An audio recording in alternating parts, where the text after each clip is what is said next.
at nakasilip na tayo dito ng isang uri ng triggerfish. Ayan mga kasilip, at nakasiksik pa siya. Patay kang triggerfish ka.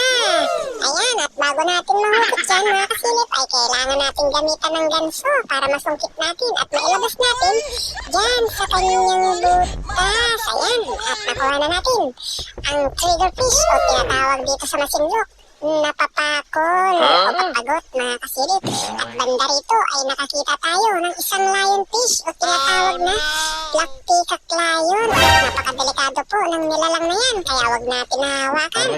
At dito ay nakakita ko ng isang mapait na nilalang, isang malaking alimango mga kasilip. Ayan o, at akin na siyang dinakma mga kasilip, at nakipagrambulan pa ako dyan mga kasilip.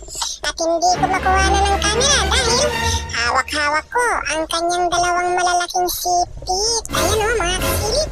At napilitan tayong putulin ang kanyang dalawang sipit dahil lumalaban